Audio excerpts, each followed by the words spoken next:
नमस्कार, मैं हूं अरुण जायसवाल और आप देख रहे हैं कैंपस खबर का खास कार्यक्रम रूबरू।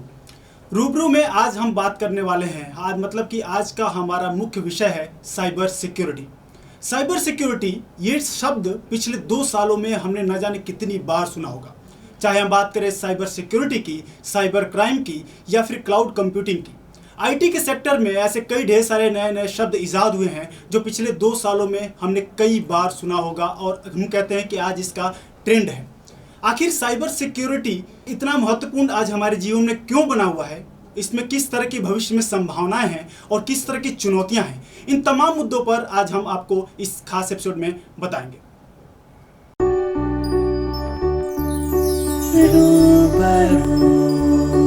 रूबरू, एक खास मुलाकात। तो आज के इस खास एपिसोड में इस विषय पर हमारे साथ चर्चा करने के लिए मौजूद है कर्नल सैम, जो कि को फाउंडर एंड एमडी हैं मिडकैट एडवाइजरी के।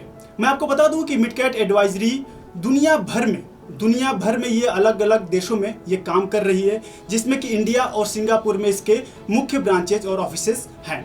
दुनिया भर के 40 से अधिक जब देशों में कोई कंपनी काम कर रही हो तो निश्चित रूप से किसी एक बड़े विजन के साथ और एक बड़े उद्देश्य के साथ और एक कहते हैं कि एक बड़ी मजबूत टीम और युवाओं से लबरेज और उत्साह से लबरेज टीम के साथ काम कर रही होगी। तो आखिर मिडकैट एडवाइजरी के बारे में, उसमें क्या कुछ है खास, और साथ ही साथ साइबर सिक्योरिटी जिसकी बात कर रहे हैं, उसमें भविष्य की संभावनाओं की बात कर रहे हैं, इन तमाम विषय पर हम बात करेंगे आज कर्नल सैम से। तो सर, आपका बहुत बहुत स्वागत है कैंपस खबर में। धन्यवाद। सबसे पहले मैं सर जानना चाहूँगा मिडकैट एडवाइजरी के बारे में। आखिर ये कंपनी कहाँ कहाँ काम करती है, इसका उद्देश्य क्या है? सो मिडकैट एडवाइजरी एक डेटा इंटेलिजेंस कंपनी है and we have our own AI assisted platform. और अभी हम दुनिया में टॉप 100 में से 65 कंपनियों के लिए काम करते हैं और 40 देशों में काम करते हैं, जो कि 5 महाद्वीप में फैला हुआ है। सो पूरी दुनिया में तकरीबन काम करते हैं और हमारे कोर एरियाज ऑफ बिजनेस हैं intelligence, physical security, cyber security, integrity, risk management, geopolitics वगैरह। ओके सर, एक जो टर्म जिसकी हम बात करें साइबर सिक्योरिटी, जो आज का हमारा खास विषय है, साइबर सिक्योरिटी पर मंसूर विश्वविद्यालय आज एक कॉन्फ्रेंस भी ऑर्गेनाइज कर रहा है, जिसमें देश के तमाम अलग अलग हिस्सों से लोग आकर पेपर प्रेजेंटेशन दे रहे हैं। उसमें खास तौर से देखने वाली चीज़ थी कि युवा अधिक संख्या में थे। तो आखिर युवाओं में ये जब साइबर सिक्योरिटी को लेकर, क्लाउड कंप्यूटिंग को लेकर उनमें रुचि आ रही है, तो आखिर जब ये करियर अपना चूज करते हैं इस क्षेत्र में, आईटी क्षेत्र में, खास तौर से साइबर सिक्योरिटी में, तो किस तरह की चुनौतियाँ होती हैं और उन्हें किन किन बातों का ध्यान रखना चाहिए? तो ये सभी टर्म्स हैं, इसको आप काफ़ी सुनते होंगे कि cyber security, cloud computing, data, metaverse, ये चीज़ें, artificial intelligence, machine learning, deep learning, तो ये चीज़ें आप हमेशा सुनते रहते होंगे। लेकिन अभी थोड़ा इनसे हटते हैं, तो देखते हैं कि अगर आप साइबर सिक्योरिटी में ही नहीं, कहीं भी कोई भी करियर अगर चूज़ करना चाहते हो तो तकरीबन मुझे लगता है 3 चीज़ों का ख्याल रखना चाहिए। नंबर 1, कौन सी? So number 1, market is all about demand and supply. तो आप उस चीज की ओर जाएं जिसका डिमांड हो, तब प्राइस हाई होगा। आप देखते होंगे अगर सप्लाई साइड में है तो आप आलू हो गए, पोटैटो, नो मैटर कितना भी बताया मैं यूक्रेन से एक्सपोर्टेड हूँ, रशिया से हूँ, फिर भी आपको कहते हैं उसकी एक लिमिटेशन होगी। So always go on the demand. Market is all powerful, don't try to fight the market forces. Capitalist economy में market is all powerful, market is demand versus supply. Number 2, passion. Now passion is about you. आप क्या करना चाहते हैं? आप musician बनना चाहते हैं, म्यूजिक में जाइए। अगर आपको नेचर से प्यार है, बिकम एनवायरमेंटलिस्ट। अगर आपको थोड़ा दिमाग खुराफाती है तो साइबर सिक्योरिटी में जाए। सो आप कहीं भी कुछ भी कर सकते हैं। Today the possibilities are endless, so dream big and do big. And third finally है, you need skills of course. अगर आपको कोई तनख्वाह दे रहा है, या मैं एंटरप्रेन्योर हूँ, खुद को ही तनख्वाह दे रहा हूँ, सो उसके लिए you need to develop skills. And skills की शेल्फ लाइफ 5 साल होती है। So if you learn something, let's say cyber security में एक्सपर्ट हो गए या क्लाउड में, 2 साल, 3 साल, 4 साल में टेक्नोलॉजी इतनी चेंज हो जाएगी कि फिर से आपको अपने आप को अपस्किल करना पड़ेगा। जी, टेक्नोलॉजी जैसे नहीं होती है, अपडेट करना आज के छात्रों के लिए बहुत जरूरी है। कंटिन्यूअस लर्निंग लाइफ कहते हैं ना कि अगर पानी भी एक जगह रुका रहे तो फिर वो गंदा हो जाता है, उसको बहते रहना जरूरी है, अपडेट होते रहना जरूरी है। बिल्कुल भाई, बहुत सही फरमाया आपने। आपने सर एक टर्म यूज किया था यहाँ पर, मेटावर्स। तो मेटावर्स का इन्फ्लुएंस क्या है आज के टाइम में? सो मेटावर्स होता है जहाँ फिजिकल और वर्चुअल वर्ल्ड एक तरीके से मिल जाता है। सो आप अगर स्कीइंग करना चाहते हैं आल्प्स में, या गुलमर्ग में करना चाहते हैं, या वाटर राफ्टिंग करना चाहते हैं देहरादून में या रुड़की में, सो आप कंप्यूटर के ऊपर ही ऐसा एक्सपीरियंस कर सकते हैं, तकरीबन कि 90% सही एक्सपीरियंस हो जाएगा। सो 100% नहीं होगा, 100% रियल लाइफ में अगर हम फिजिकली यहाँ कर रहे हैं तो कोई जूम और किसी भी तरीके से वो नहीं हो सकता। सेकंड ये है कि ये एक यंगस्टर्स के लिए I think I will give example जिससे वो रिलेट कर पाए। मान लीजिए let's say you have a girlfriend and you been dating her and 2 years you have been interacting in virtual world, and जब रियल वर्ल्ड में 2 साल बाद जाएंगे तो you won't know how to interact with her, and vice versa, she totally different experience. Yeah, because and people may be lacking in interpersonal skills, so they may get so much they may be so overawed by virtual world कि real world interactions may become difficult. And I can go on and on, but probably we'll take another question. It means okay sir, अभी बात हम लोग करते virtual की बात करते हुए वर्चुअल लाइफ की बात कर रहे थे, जहाँ पर हर युवा लगभग हर किसी के पास मोबाइल फ़ोन है, इंटरनेट से जुड़ा हुआ है। और आपने ये बहुत सही बात कही कि हम एक जो दुनिया भी जो जी रहे हैं ना, वो कहीं ना कहीं वर्चुअल लाइफ में जी रहे हैं, चीज़ें आभासी दुनिया में जी रहे हैं, वास्तविकता से थोड़ा सा लोग कट रहे हैं, खासतौर से युवा पीढ़ी। लेकिन ये जो टर्म, इसी से एक टर्म याद आता है मुझे कि आर्टिफिशियल इंटेलिजेंस। तो आर्टिफिशियल इंटेलिजेंस मुझे लगता है कुछ नया टर्म नहीं है, ये बहुत लंबे समय से चला है, लेकिन ये पिछले 1-2 सालों में आखिर ऐसा कुछ क्या खास है कि इस टर्म का इस्तेमाल बहुत ज़्यादा हो रहा है, आर्टिफिशियल इंटेलिजेंस का, साइबर सिक्योरिटी का, ये तमाम टर्म। So आर्टिफिशियल इंटेलिजेंस बहुत पुराना है, अगर आप देखिएगा तो 60-70 साल से कम चल रहा है। और आज से करीब 25 साल पहले, 27 साल पहले IBM का सुपर कंप्यूटर था डीप ब्लू, उसने गैरी कैस्परोव को हरा दिया था चेस का। चेस काफ़ी कॉम्प्लेक्स है, और चेस से भी 100 गुना कॉम्प्लेक्स होता है गेम गो। जियो। ओके। सो गो एक कोरिया और चीन में खेला जाता है, चेस से भी ज़्यादा कॉम्प्लेक्स है। सो उसका जो वर्ल्ड चैंपियन था ली सेडोल, उसको एक सुपर कंप्यूटर था अल्फा को, उसने हरा दिया बार बार। तो तब से आज तक दुनिया का जो बेस्ट चेस प्लेयर है वो कंप्यूटर है, ह्यूमन बीइंग से ज़्यादा हो गया है। बट पिछले 2-3 साल में जो 2 डेवलपमेंट्स हुए हैं, एक कंप्यूटेशनल पावर बहुत ज़्यादा बढ़ गया है, और नंबर 2 अच्छे डेटा एक्सप्लोर कर रहा है। सो अच्छे data sets, Meta data sets available हो रहे हैं। सो data is the fuel of AI। सो अच्छे डेटा सेट्स और राइज इन कंप्यूटेशनल पावर, इसकी वजह से मास अडॉप्शन ऑफ AI बढ़ गया है, and its ability to mimic human intelligence is becoming better.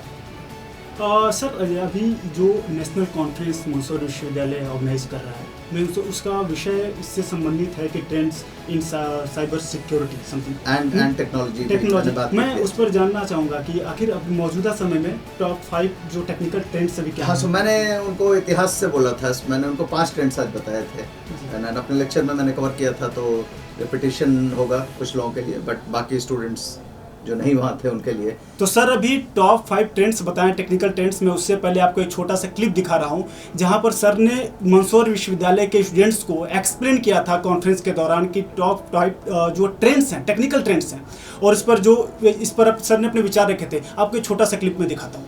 ठीक है, तो जो भी आपका पैशन हो, बिकॉज पैशन के साथ जब करेंगे, जब मेरा पैशन खत्म हो गया कि यार अब और नहीं करना चाहता फौज में, एक्टिव सर्विस कर लिया, कुछ और करो, कुछ नया क्रिएट करना है, कंपनी बनाना है, बड़ा करना है, जॉब्स क्रिएट करने हैं, ठीक है। अगर पैशन करोगे तो फिर लाइफ में यंग लोगों का लाइफ शेप करना है, तो देखोगे कि जोश खुद ही अंदर से आएगा। ठीक है, दिखाई दे रहा है जोश या नहीं दे रहा है? तो पैशन के साथ जो दिल में चाहते हैं वो करो। ठीक, नंबर 2 इज पैशन, मार्केट सबसे इंपॉर्टेंट है, नंबर 2 पैशन, नंबर 3 है स्किल्स। ऑब्वियसली जो चीज़ कोई अगर आपको पैसे देगा साइबर सिक्योरिटी के लिए, तो साइबर सिक्योरिटी तो आना चाहिए। अगर खेती करने जा रहे हो, अगर हल चलाने नहीं आता, या ट्रैक्टर चलाने, या खाद डालने, या ठीक है सिंचाई करने, तो फिर नहीं कर पाओगे। तो स्किल्स इंपॉर्टेंट है। तो जी, आपने अभी देखा कि टॉप 5 ट्रेंड्स के बारे में सर ने डिस्कस किया था कॉन्फ्रेंस रूम में, और बखूबी क्या एक्सप्लेन किया। लेकिन अभी मैं सर से जानना चाहूँगा, इस टॉप 5 जो ट्रेंड अभी आप बात कर रहे थे, हम प्लीज़ वहाँ कंटिन्यू कीजिए। सो मैंने पहले थोड़ा इतिहास में गया था, तो मैंने बोला कि अगर आप देखिएगा तो टेलीफोन को 50 मिलियन या 5 करोड़ यूजर्स पहुंचने में 75 साल लगे जी। रेडियो को उसका आधा लगा, 38 साल। टेलीविजन पर आए तो 13 साल में पहुंच गया 50 मिलियन यूजर्स। इंटरनेट 4 साल में, Facebook 3 years, WhatsApp and Instagram took 17-18 months to reach 50 million users. Angry Birds space app, I saw youngsters were laughing, everybody could relate to. 35 days, Pokemon Go 19 days, Rupa Gangnam Style goes viral, reaches in 10 days, A Wink goes viral 2 दिन में हो जाता है। So well, TikTok applications 10 दिन के अंदर पहुंच जाते हैं 5 करोड़ 10 करोड़ लोग। So we are living in a super fast world, और इसकी वजह से जो नए बिजनेस मॉडल्स भी आ रहे हैं, जिससे कि आजकल the companies are more asset light, data heavy and algorithmically inspired. सारे प्लेटफॉर्म बेस्ड कंपनीज देखेंगे आप, देखेंगे उबर ओला का ज़माना आ गया है, ओयो एयरबीएनबी का आ गया है ज़माना, अमेजॉन, फ्लिपकार्ट, मीशो, इनका ज़माना आ गया है, एंड पुरानी traditional companies are struggling. So number 1 ये ट्रेंड था। नंबर 2 था कि software is eating the world, Marc Andreessen ने कहा था। और अगर आप देखेंगे आज टेस्ला जो कि कार कंपनी कम है, सॉफ्टवेयर कंपनी ज़्यादा है, उसकी मार्केट कैप तमाम कार कंपनियों से ज़्यादा है। जी बिल्कुल, अगर साथ सभी को जोड़ दें तो वो एक साइड हो जाएंगे। हाँ, और टेस्ला एक साइड आएगी। और टेस्ला भारी पड़ेगा जी। सो और वो भी प्राइस ड्रॉप होने के बाद भी, उन्होंने जब ट्विटर खरीदा थोड़ा प्राइस ड्रॉप हो गया, तब अभी भी ज़्यादा है।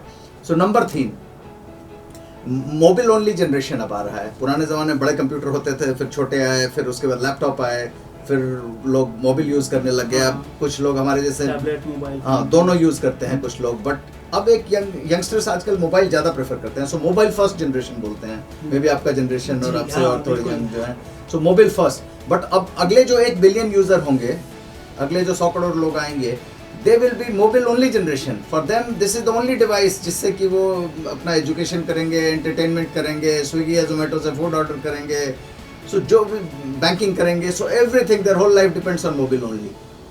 चौथा ट्रेंड की all data is moving to cloud, और लगता है कि ऑलरेडी हो गया सब कुछ, बट मैंने रिसर्च किया, सो 10% भी आज अभी डेटा नहीं मूव किया है क्लाउड पर। So the game has just begun. So this mobile only and cloud, this will have fundamental implications for businesses. It will give rise to new opportunities, new business models, new risks, और इन्हीं में one of the top risks will be cybersecurity risks. So that's why cybersecurity professionals will continue to be in great demand, because जैसे जैसे 5G आएगा, IoT devices बढ़ जाएंगे, 20 billion IoT device हो जाएंगे 3 साल में। So तो अटैक सरफेस बढ़ रहा है, vulnerabilities बढ़ रही है, तो cyber security will be a mega trend, and because it will be disruptive and game changing, I can tell you that. And finally, global center of gravity is shifting to Asia. So मुझे लगता है कि वापस the future belongs to China, India, Indonesia, Pakistan, Bangladesh, Singapore, ये ASEAN, Korea, Taiwan, ये दुनिया का centre of gravity इधर शिफ्ट हो रहा है। तो ये 5 ट्रेंड्स थे, मेगा ट्रेंड्स की मैंने बात की थी। बहुत बखूबी सर आपने समझाया, ये कुछ इसमें मेरे लिए भी बहुत कुछ नया था। एक सॉफ्टवेयर के बारे में बोल देता हूँ। कुछ लोग बोल रहे थे सर कोडिंग सीख रहा हूँ, मैंने बोला कि भी हो सकता है कि मशीन ही कोड करने लगे। तो लुक एट स्किल्स जो कि जिनकी यूज हो 5 साल बाद, and don't think about 30 years because you can't predict it. तो सर आप आज मंदसौर विश्वविद्यालय में हैं, आपने मंदसौर विश्वविद्यालय को देखा, कुछ छात्रों से मिला, तो मालवा के छात्रों के लिए और मंदसौर विश्वविद्यालय के छात्रों के लिए आपका कोई संदेश? मैंने यही बताया था कि मैं तो बिहार का रहने वाला हूँ। 6ठे क्लास में अंग्रेजी पढ़ाई शुरू की। बिहार तो एमपी बहुत एडवांस्ड माना जाता था हमारे ज़माने में, बिम्बारू स्टेट्स में बिहार सबसे पीछे था, एमपी तो ज़्यादा एडवांस था राजस्थान और यूपी और बिहार से। सो आप अच्छे प्लेटफॉर्म पर शुरू कर रहे हैं, बट लाइफ में अगर आप मेहनत करें, ठीक है, तो कहीं भी पहुंच सकते हैं। सो हमने 6ठे क्लास से अंग्रेजी शुरू की, फौज में चले गए, फौज में 4 साल बहुत मेहनत की, दबा के बेस्ट स्टूडेंट बन के वहाँ से पास आउट हुआ। आज 60-65 देश घूमने का मौका मिल चुका है। फौज छोड़ने के बाद अपनी कंपनी बनाई, अब 40 देश में काम कर रहा है, जैसे आपने बताया। You are so kind enough to. So this is not my story, this is the story of everybody from Malwa region, this is the story of everybody from Mandsaur. तो अगर भारत जो कि 3500 BC से 1700 AD तक 5200 साल सोने की चिड़िया था, और we were a quarter of world GDP, अगर हमें वापस वहाँ आना है तो मंदसौर और मुंबई ने एक साथ मिलकर काम करना है। और साउथ ब्लॉक और साउथ इंडिया, साउथ ब्लॉक जो पावर सेंटर है और साउथ इंडिया जो IT हब है, इन दोनों ने साथ मिलकर चलना है। तो Mandsaur and Mumbai together we win. मुद्दे की बात की सर बहुत बहुत धन्यवाद, आपने अपना महत्वपूर्ण समय निकाला, और आपने उम्मीद है कि आपके सेशन से हमारे बच्चे बहुत कुछ सीखेंगे और मोटिवेट होंगे खास तौर से, क्योंकि आपने जो बातें रखी उसमें संघर्षों से बात कहें या फिर जो भविष्य की संभावना है, जो स्टूडेंट सोचता है, कंफ्यूज होता है, मुझे लगता है इससे काफ़ी हद तक वो क्लियर होंगे। Lastly, before I let you go, I think I would like to convey my gratitude to the Chancellor, to Vice Chancellor Dr. Rawat, to Dean Kalanand Kumar, and then all the faculty, staff and wonderful students. It has been an absolutely fascinating time that I spent here, and look forward to more interactions in the future. So thank you. तो आप देख रहे थे campus खबर का खास कार्यक्रम रूबरू, जिसमें आज हमने बात की साइबर सिक्योरिटी और टेक्नोलॉजी पर, जिसमें सर ने बखूबी बताया कि आखिर भविष्य में किन किन चीज़ों में संभावना है, कैसे आप बेहतर करियर चूज कर सकते हो। साइबर सिक्योरिटी के अलावा निर्भर करता है कि जिस फील्ड में भी आप सफलता पाना चाहते हैं, सर ने बताया कि आप में उसका इंटरेस्ट आपका होना जरूरी है, और आप ये समझें कि मार्केट में डिमांड किस चीज़ की है। तो उम्मीद है आपको हमारा एपिसोड पसंद आया होगा। आगे मंदसौर विश्वविद्यालय संबंधित और भी खबरों को जानने के लिए आप हमारे चैनल को सब्सक्राइब करें और साथ ही साथ देखते रहिए कैंपस खबर।